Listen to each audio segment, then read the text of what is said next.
నగరవాసులు ఆషాఢ మాసం వచ్చిందంటే చాలు ప్రతి చోట బోనాల సందడి కనిపిస్తుంది. జూలై 26 నుంచి ఈ ఆషాఢ బోనాలు అనేవి ప్రారంభం కానున్నాయి. మొదట జగదాంబిక అమ్మవారికి మొదటి బోనం సమర్పించాక ఇటు నగర వ్యాప్తంగా ఉన్నటువంటి అన్ని ప్రధాన ఆలయాల్లో ఇటు బోనాల పండుగ అనేది షురు అవుతుంది.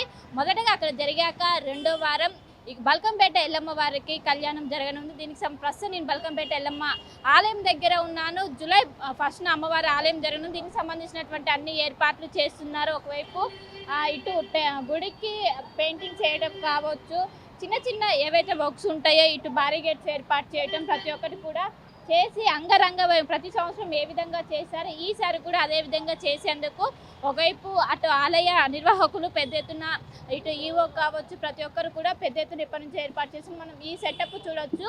ఇక్కడే అమ్మవారికి కళ్యాణం జరగనున్నది. మొత్తం 30వ తారీఖు పూర్తిగా ఇటు రోడ్డు మొత్తం క్లోజ్ చేసేసి మొత్తం ట్రాఫిక్ ఆంక్షలు అనేవి అమల్లో పెడతారు.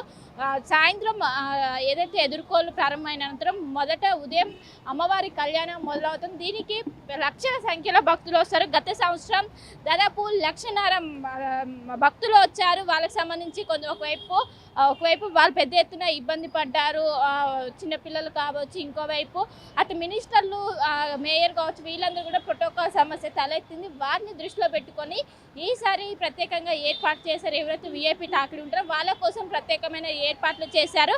మొదట ఆషాఢ మాసంలో 4 వారాల పాటు మొత్తం ఒకరోజు గోల్కొండ అమ్మవారి దగ్గర స్టార్ట్ అయ్యాక అనంతరం బల్కంపేట, అనంతరం ఒకవైపు సికింద్రాబాద్, తర్వాత లాల్ దర్వాజా దగ్గర ఈ బోనాలు అనేవి ముగిసే. దీనికి సంబంధించి ఒకవైపు ఎప్పటికప్పుడు అటు దేవాదాయ శాఖ ఆధ్వర్యంలో అన్ని పనులు నిర్వహిస్తున్నారు. ఇంకోవైపు హైదరాబాద్ ఇన్ఛార్జి ఉన్నటువంటి మంత్రి పొన్నం ప్రభాకర్ ఎక్కడికక్కడ అన్ని ఆలయాల దగ్గర రివ్యూ మీటింగ్లు కండక్ట్ చేస్తున్నారు. ఇంకోవైపు ఇక్కడ ఉన్నటువంటి ఎల్లమ్మ అమ్మవారికి సంబంధించిన పట్టు వస్త్రాలకు సంబంధించిన మగ్గం వరకు రేపటి నుండి కూడా ప్రారంభం కానుంది. ఇప్పటికే పోలీసులు ఎక్కడికక్కడిక ట్రాఫిక్ ఆంక్షలు విధిస్తున్నారు. మొత్తం మీద ఇక్కడ జూన్ 30 నుండి ట్రాఫిక్ ఆంక్షలు అమల్లోకి రానున్నాయి. ఎందుకంటే అమ్మవారి కళ్యాణం ఇక్కడే మెయిన్ రోడ్డు పైన జరగడంతో దీనికి సంబంధించి కూడా ప్రతి సంవత్సరం ఏ విధంగా చేస్తారో ఒకవైపు వాటర్ సదుపాయం కావచ్చు, భక్తుల కోసం ప్రత్యేకమైన క్యూ లైన్స్, ఆడవారికి ఒకటి, మగవాళ్ళకి ఒకటి, ఈ విధంగా కూడా ఈసారి ఎలాంటి లోపాలు తలెత్తకుండా భారీ బందోబస్తు నడుమ అంగరంగ వైభవంగా చేసామంటూ కూడా ఒకవైపు ఆలయ నిర్వాహకులు అయితే ప్రస్తుతం మనతో పాటు చెప్తున్నారు. ప్రపంచంలో ఏ మూల ఏ క్షణం ఏం జరుగుతుందో వేగంగా తెలుసుకోవడానికి